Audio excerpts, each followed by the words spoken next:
It's the internet. You're busy. Let's do this. The Razer Phone. This is the first phone from Razer, and I have decided to kind of come through with my review right now after using it for about the last 10 weeks or so. So, on November 17th, the Razer Phone started shipping after a reveal event where Razer got on stage and they showed the thing off and kind of talked about all the things it could do. I've been using it since then. I've been using it as my daily driver, and I figured, okay, yeah, now's the time. I feel pretty comfortable. I'm ready to talk about like what it's been like to live with this phone, and I think it's simultaneously great with a couple of flaws that are obvious and aren't deal breakers, or at least they haven't been. So we can dive right in. I think let's go ahead and start with the details. I mean, first, $700. You can get it from Razer.com. You can, I think there's a few other ways to get it right now, Amazon, things like that. You can get it through Razer and not have to pay $700, but have to go through like a third party that enables you to pay a monthly, pay them in a monthly installment. That is, I do believe that includes some interest on top of there, so you'll end up paying more than $700. But you know, at that price, it puts it right in the fight for a top of the line modern smartphone. There are more expensive phones, obviously out there. There's the iPhone 10 for $1,000. You know, that's significantly more expensive, but you know, it's kind of in that range. You're at the beginning of that range. So, does it stand up to that stuff? Well, I think so. So, one of the reasons I wanted to do this review now is not just because I've been using it for a long time, but because because it's the first phone from Razer. The company is continually coming out with big updates for the phone. Phones, you know, updates that change the camera, updates that change you know, what the screen is even doing. So I can do a comprehensive review about what it's like to live with the phone, but I can also, you know, it's sort of an updated review as opposed to everything that came out at launch that deals with some of the newer features. That is maybe, I think, keeping it compelling and in the fight with some of these other phones that are coming out right now. Now, let's kind of, you know, beyond those details. I mean, you can buy one right this second, $700. I think it's probably a good time to just kind of jump into the things I like about the phone. We'll start here, and then we'll get to the things I don't like, which I think are obvious. You'll understand the problems with them once Google crashed. Yeah, cool. You'll understand the problems with them immediately, and you'll know if they are a deal breaker for you. They haven't been for me so far, but there's reasons for that, and we'll get into it. So, what do I like? Well, I mean, the first things first, and this is one that's not going to be a big surprise. This is a great screen. It really is. So it's you know, I think it's the QHD, so like 3200 by 1800. I think that's right. Like quad HD or something like that. And you know, it's you know, super high resolution, super high pixel density. That's great. That's I think that's table stakes on any smartphone. The thing that separates this one, of course, if you're at all familiar with the Razer Phone, you'll know this. It has 120 hertz refresh rate, like in what Razer basically calls ultra motion. So this screen is just beyond smooth. It's something that's not going to show up on this video, which I'm shooting at 30 frames per second. I do have some other footage where I try to do it at a higher frame rate, or I try to capture it so you can kind of see. And that's in another video, and I'll link that, you know, somewhere in the description, where I'm going over the features to make it good for gaming. And you can see that, like, when it's at 120 hertz, the scrolling is a lot smoother. You know, it's not something that like I think you need, but once you have it, it's hard to go back. Especially just browsing the web and things like that. So I think. Oh yeah, 120 hertz. That's really cool for gaming. Any game that supports that, that's going to be wonderful. You know, but I'm not playing a ton of games on mobile, at least not mobile games. So what am I doing? I'm reading a ton on my phone. That is the primary use I have for this device. So, you know, why does 120 hertz help with that? Because as you're scrolling, it keeps the text really crisp, and you can kind of still read as you're scrolling, and it's not going to be jumping around or have this sort of misting effect as you kind of scroll up like an old Game Gear. You know, of course, it's not that bad, but it's the same basic thing that's happening. And that smoothness just makes for such a pleasant experience on the eyes that I have. You know, it does drain your battery a little bit more, but this thing also, that's another huge feature, 4,000 milliamp battery. That battery is so big that I've kept 120 hertz on at all times, and this phone usually lasts me through the day, no problem. So, yeah, it's a kind of a give and take. I have tacoed. I have taken that 120 hertz frame rate, and I've just run with it because it's been so delightful. But that's not where the features of the screen stop. It keeps kind of getting better. For example, and this is one of the new features that just got introduced to the phone in the last week, Razer has updated it to support HDR. And now it supports HDR on Netflix. So as you're watching Netflix, you can get basically like HDR support along with 5.1 surround sound on your phone. It kind of makes this phone maybe one of the better multimedia devices ever. There are, you know, watching content on your phone, I think, you know, there are times when you're like, okay, now we're starting to get these big screens. I'm going to start doing that. And then you realize, I still don't love this. I'm just going to wait till I get home and watch stuff there. And then they introduce some new stuff. And I think right now we're definitely at one of those points where I'm like, I could actually watch most stuff on my phone and be totally happy. Now, what makes the Razer phone such a great multimedia experience is not just the 120 hertz beautiful screen. That, you know, that's only going to go so far for video content, which is, you know, 24 frames per second, 30 frames per second, sometimes 60 frames per second. You know, it supports all that stuff, and it's great. And, you know, the high resolution, everything's crisp. But, you know, once you start getting that HDR, which is high dynamic range, this enables you to get really bright whites, like blaring bright whites. And it also gives you very deep blacks at the same time. And those two things can exist on the screen at the same time, and it's quite impressive. But then you also have the front-facing speakers, and we'll kind of combine these ideas. So, you know, I'm talking about it as a great multimedia device, but it's also, you know, that, you know, is part of a larger topic of the speakers themselves. So it has two front-facing speakers on either side. That is why it has the chin. Which side is which? Yeah, the chin and the forehead. And they're pretty big. Big enough for you to grab with your thumbs without touching the screen, which is actually something I really like. And so you can, you know, point this right at your face, you know, turn on Netflix, get your high-definition HDR content, and have these speakers blasting right at you. And, you know, if you're not in public, if you're not on a bus or whatever, you know, you just like you're in a hotel room or something, it's quite a cinematic experience. Like, it's kind of impressive. You know, and nothing like this is going to really work on video or whatever, like that I'm recording for you guys. I'm trying to get rid of my notifications. But, like, it sports, like, Dolby, damn it, what is it called? I mean, it has support for Dolby Atmos. That's right, and it's THX certified. Razer owns THX, so big surprise that it's certified. But beyond that, like, whatever. It has Dolby Atmos support built in, which is when it, like, so, you know, it comes with the phone, so you could just have that stuff. Like, on other stuff, you'll have to pay for it. There's a licensing fee. Here, it's built in. And, you know, you can go to more settings in the thing right on your notification screen and, like, play a demo.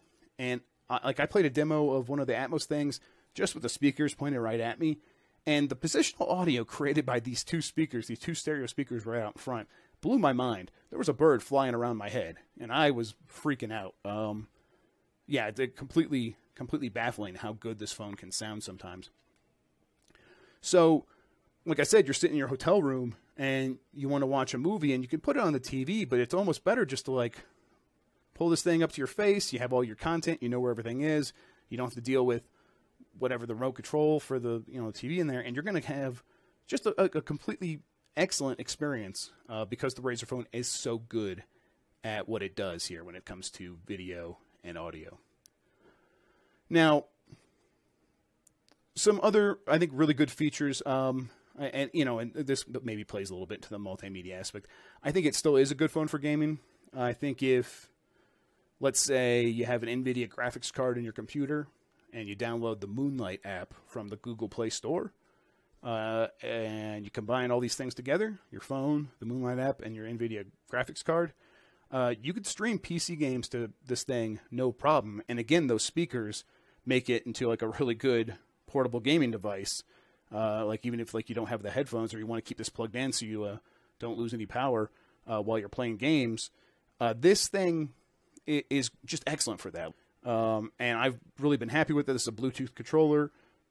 I can get stuff going right away and be playing Divinity Original Sin 2 or whatever else. And it feels great. It looks great. It sounds great. It looks so smooth. I believe Moonlight does support up to like 60 frames per second. And I think they're trying to get updates to do faster than that, like up to 144. So 120 should be supported soon. That's a really cool way to play games if your home network can support it. Now, other things I like, I talked about it a little bit, but that battery really is impressive. 4,000 milliamp. It is going to get most people, I think, through the day without an issue. It's just a huge thing, and if you do need that extra juice, you can, you don't have to start going into battery saver mode. First thing you could do is just go down to 90 frames per second instead of 60 or 120. Kind of be in that sweet spot, and you'll get quite a bit more time. If you do need more time, go down to 60, and then you can start playing around with battery saving, modes or whatever. But I think that's on like a heavy use day. It's on a traveling day. That's not something I think you're going to have to worry about. It's something I've barely ever worried about. The phone just keeps going and going and going. If you're not familiar with battery sizes in phones, 4,000 is way on the high side. I mean, that's what you get in like some tablets.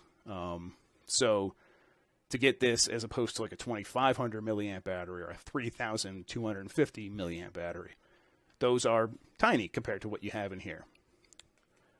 What else I like? I like the look and the feel and the design. It is kind of got this matte black on the back. It's not quite matte, but it's not super reflective, so you don't get a ton of fingerprints.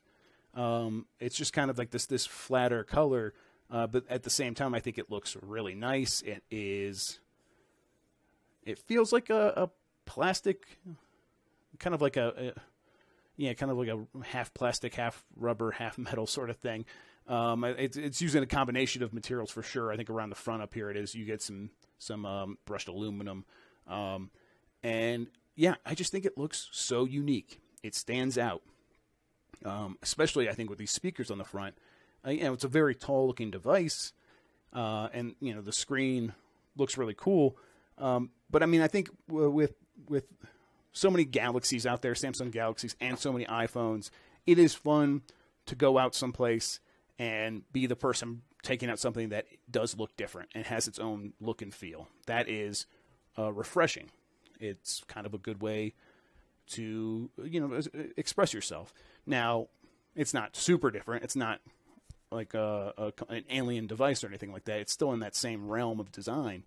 But still, I think Razer can be hit and miss with the look of their products. I think this is a hit for sure. It might be one of their better ones for sure. I like the look of their laptops a ton. Still do. I have forever. Maybe the best looking PC Windows laptops for sure. And then the phone is kind of in that same design mentality. I think finally, well, I want to talk about the durability, but there's some other things I could probably go over just real quick. It has a 64 gigabyte storage in it, like as a minimum. I'm not sure if it has any other options. That's enough. It's usually enough space for most people. If you want more, it has support for an SD card, which is that's good too. I love that. I think all phones should have that. It's weird when they don't. So you can kind of expand that, and and that's where media can go: movies, music, photos you take, videos you take, all that can go on that SD card, and that leaves plenty of room on the built-in hard drive for apps and data and things like that. Okay, so durability. One of the reasons, actually, I could just tell the story. So I was using a Samsung Galaxy S8 Plus for a while. It's around here somewhere. That was the phone I was using before this. I like that phone. It's good. But I barely dropped it, and it got a huge crack on the back, and then I barely dropped it again, and a big chip was taken out of the front, and it's a real fucking bummer. I mean, these phones are so expensive, and I love waterproofing. I do. I think that's a cool feature, but boy, would I just prefer these phones not break when you drop them just barely. And so I was, Razer unveiled the phone, and I'm like, before the event, I was like, whatever. I don't need to be into the Razer phone. I don't need to learn anything about this thing. And then they came out and they showed it off, and I'm like, man, that looks pretty cool. And then the next day, my phone breaks, and I'm like, this is before my phone breaks. I'm like talking to Razer PR, like, hey, can we get one for review maybe? And they're like, oh, well, we've got a line so long, so many people are already ahead of you. And I'm like, okay, I get it. So my phone breaks, and I'm like, oh man, that would have been nice if I could have had this phone at least for a while to review.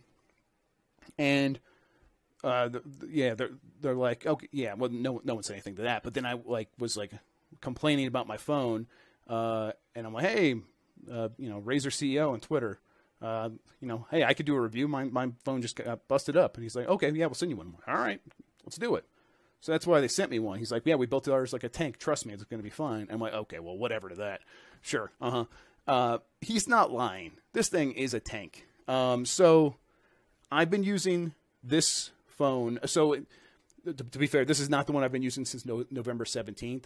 The one they sent me originally was a pre-production, not quite prototype, but it's not one from the production line. And it had a issue with the screen. So that one sent back. They sent this one instead. And this one is a final model that actually came from the production line. So this has been at least a month I've had this one. And the results are that I have dropped this one because I'm still clumsy and stupid. But I have dropped it quite a few times, and no shatters, nothing, there's no glass on the back to break, which is, I'm starting to really hate glass on the back for phones. I guess it looks cool or feels cool, but this looks cool and feels cool too, and it's not going to shatter just because you tapped it on something. And then the front, the screen, which has to be like a shatterable material. That's just the nature of the way the thing works. It can take it. That's the thing. It can take it. It has taken it way more, actually. Like the drops that this one's gone through has been worse than the Samsung Galaxy. So I've been super happy with it. The only thing is, there's one scratch here, which you can't see. I can only see when I'm really looking for it, and it is not noticeable during use. So that, the Gorilla Glass or whatever they're using does a really good job of making sure that's only sort of noticeable when you're looking for it, when you're shining a light on it when it's turned off. Maybe we could see it. No, we can't. I don't think so anyhow. Scratches are just going to happen. I had a ton more scratches on the Galaxy A Plus a month after using that than I have on this one too. So, but I don't know if that's here or there. Point is that I've been very happy with the Razer phone so far. It seems like if you want something different, if you want something that looks cool, you can do that. It has the best media features. I really do think that's the case. And if you want something that's going to be durable, and I think they have cases now for it, which I honestly should get so I can keep having a durable device. I think this is a really good option. That is not to say that it doesn't have drawbacks. So let's get into what I don't like. And I think the big thing here is I think some of these will be deal breakers for some people. And they haven't quite been for me yet because I've either found ways to deal with them or they were never a problem. They're never something I actually care about in the first place. But there's two big ones, I think. The first is the camera. The camera is not great. And I'll try to put some photos up in here so you can see what I'm talking about that I've taken with this thing. The camera, it looks washed out. It always, almost your shots are going to look blurry, I think, a lot of times, unless you're really trying to get a good one. And coming from the Galaxy S8 Plus to this, it's been a big disappointment. That's been the biggest problem. The S8 Plus's camera was phenomenal. I really think that was a great camera, especially on low light. Just a phenomenal performer in all kinds of circumstances. This camera, less so. It just doesn't look good in, relative to the competition in most scenarios. That said, I have found my own ways of dealing with this. Most of the time when I want to take pictures, my wife's around, we could just use her camera. But also, Razer's trying to update the camera. I think they're making progress. They're at least making it easier to use. It used to have a really long shutter, and taking pictures was really slow on top of not looking great. They've sped things up, and I think the images have improved slightly, and they've definitely removed some bugs that were causing image issues. But it's not night and day difference. That said, I think I have found my own way to make it a night and day difference. And this is not necessarily easy, but it's not hard either. The Google camera, which is in the Google Play Store, but there is one that they make specifically for their phones, the Pixel phones. I think Nexus is back in the day, and this app comes with HDR Plus. And this is, the high dynamic range for picture taking, which usually takes 3 pictures with super high exposure, super low exposure, somewhere in the middle. And it combines, it uses an algorithm to combine all of these together into one image that looks just, mind blowing. Now that's on every phone. You'll have HDR here, you have HDR everywhere. But Google's HDR Plus uses Google's super smart machine learning to know how the photo is supposed to look. And so as it goes through this Google Plus algorithm, your photos come out looking pretty good almost on most cameras. I was already using that on the Google S8 Plus to get even better shots on that phone. And when you bring it here, it's still not as good as what we're getting on some other stuff, but it looks way better, and it gets past that bar of being good enough in most situations, especially low light. It looks really good in low light. So, you have to sideload that. You have to open, allow unknown sources. You have to go download the stuff, find it somewhere. And then there's a bunch of settings you have to get working. That could be a pain. Like right now, I think the one I put on this phone is not quite working right as opposed to the one on the previous Razer phone that I had. That one was working a lot better. You're gonna have to give it a take. I just haven't taken the time to get it working on this one. You'll have to take the time to get it set up. But once you do, you can have a camera that works fine. As is, however, it is not acceptable. And I think for a lot of people, they want to have a camera with them at all times that's not just going to work, but is going to look great, that they don't have to babysit, that's just going to give them great results in every situation. That's not going to be the Razer phone, I think, for most of you. And if that's the case, I'd probably go with something else. But Razer continues to update it, so maybe that'll change. I'll try to stay on top of that and see what it looks like. Again, I'm going to try to keep showing the photos that I take, and if these look okay to you, and I'm probably picking the best ones. I haven't done this yet. Then if this is good enough for you, and maybe in that case, who cares? The camera is what it is, and if you can live with these shots, then still consider this phone for sure. The other thing I don't like, God, man, why is there no headphone jack? So, it uses USB-C. I love that. I've got enough devices now between my laptop, my Switch. There's some other things that all use USB-C. So I have enough cords laying around at this point. There's always a charger around for me to make sure this is charging no matter what room I'm in. That's great, but why couldn't they just put a headphone jack right next to it? So what you end up having to do is you can use Bluetooth, which okay, I love being wireless. I really do. I hate wires. Wires are just gonna be the death of me. I really hate wires, cords everywhere. There's so many cords through here, and I'm always messing with stuff around, like moving things from one place to another. So cable management isn't really an option for a lot of this stuff. I fucking hate cords. I'm getting off on a tangent. That said, Bluetooth runs out of battery, and if Bluetooth, I don't know, if I put it in my pocket and I have a coat on or something, and there's just enough interference between that and my headphones, and I'm 6 feet tall. That's kind of tall, not super tall, but that's relatively tall. That's just enough space for it, like, occasionally to drop out or whatever, and not sound great if I have it in the wrong pocket.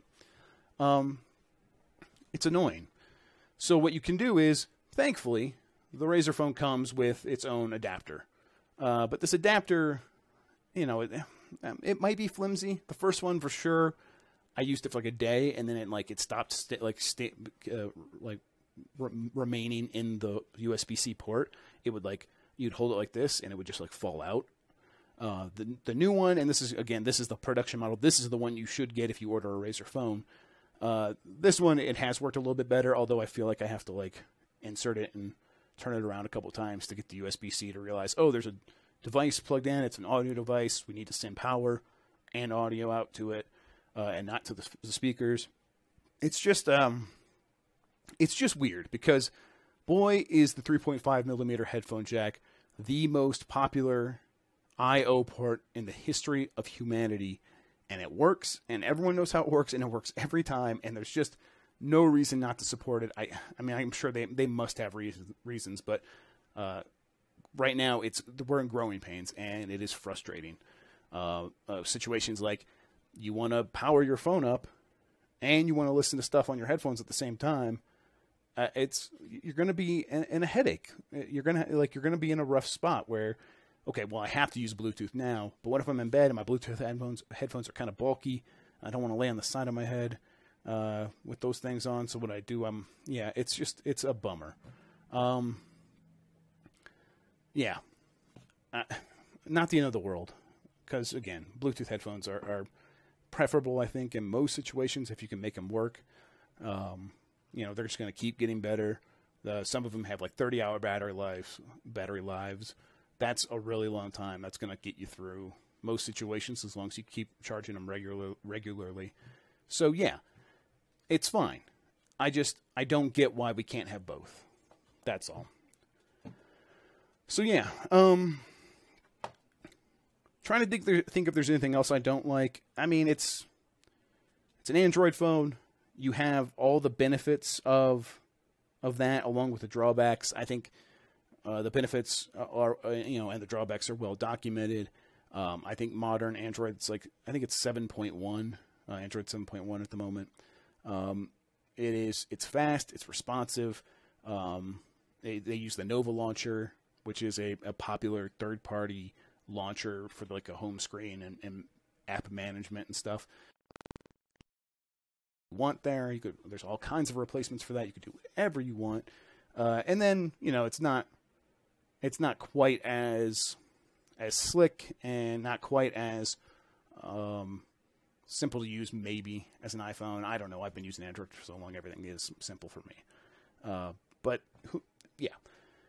that's not necessarily Razer hasn't failed or succeeded yet when it comes to how it's dealing with Android. I think the best thing I could say is that they haven't thrown a ton of their own shit from they haven't thrown a ton of their own shit on top of this version of Android, so that it feels like Android with a skin, like TouchWiz or whatever the hell was out there on all these other phones for a long time, and still is in some cases. They do have their own calculator, clock, contacts, downloads, and settings. At least they're their own skins for those app buttons. You can see them up there, and that's whatever. It doesn't really get in the way of anything. I guess the biggest thing is that there's this Razer theme store, which you can, it's going to come right with it. Click on that. It's going to go. It also comes with a couple of games. I think they're pre-installed. They might not be. They might install the first time you open up the Google Play Store. Arena of Valor, Titanfall Assault, Gear.Club, and World of Tanks Express. I can't remember what the subtitle is, and I'm not going to click on it. those are all games that take advantage of the gaming features of the Razer phone. So they pre-install to like kind of get you in, try these out. They're our partners. Help, if that they we're paying them money, they're paying us money to get on the phone. However it works. So yeah, that stuff. It's easy to get rid of those things. It's not like you're stuck with the stuff. You can delete it immediately and never have to think about it again. So the Android experience that Razer is dealing with, pretty good so far. Not ahead. It's not going to overwhelm you with a bunch of junk. That's great. I will be interested to see how Razer software team does with Android updates. I hope we don't fall behind very quickly. I think Razer knows that gaming audiences, on average, which they're still going after a gaming audience with this phone. On average, that's a group of people that are going to be aware if they are far behind on a different version of Android than what is possible. I think with iPhone reaches a much more a broader audience. People fall behind on that iOS or on that OS, and they don't even notice. They don't care. Their phone just works. They don't think about it. Whereas on Android, people, I think, especially on a Razer phone, people are going to want to be up to date. So we'll see how Razer does with that. But yeah, I think otherwise, it's just been. I think it's just been a solid phone. It's been a really good phone. It's surprising that a company can come out with a product like this, a first time product, and really nail so much of it. I also think it's a bit disappointing and kind of obvious that the things they're going to screw up with the camera, which so many phones just sucked at for so long, and it's like finally some people are starting to get their acts together when it comes to the camera. Samsung and Apple tend to actually like leapfrog one another. Google is in there as well with their phones, Google Pixel phones. They're all kind of leapfrogging one another in terms of quality as they release a new phone. But that's only been a recent development. And before that, it was just iPhone had a good camera and everything else was kind of like, this isn't quite as good and that sucks. So Razer comes out with their phone, and yeah, the camera is still kind of part of that old lineage. Not surprising. As for the headphone jack, I don't know, get fucking used to it. This is our future. It's not coming back. Apple's dropped it. Google has dropped it. I think Samsung's probably going to drop it. Motorola already dropped it. Yeah, that thing's it's not long for this world. So yeah, that's just the way it's going to be. So yeah, that was a lot of talking. No real final thoughts other than say I am going to keep using it, and I will kind of stay on top of it. And as updates come in, we'll see if I need to update this review at all or come in with any new announcements or feature, deep dives. That might work. We'll see. For now, though, I think I'm just going to say thank you for watching. If you're wondering whether or not I recommend the Razer phone, the answer is yes, as long as you understand what kind of camera you're getting. And yeah, that does that. Once again, I'm Jeff Grubb with GamesBeat.com. This was the Razer phone review, and I will see you next time. Thanks for watching. Adios.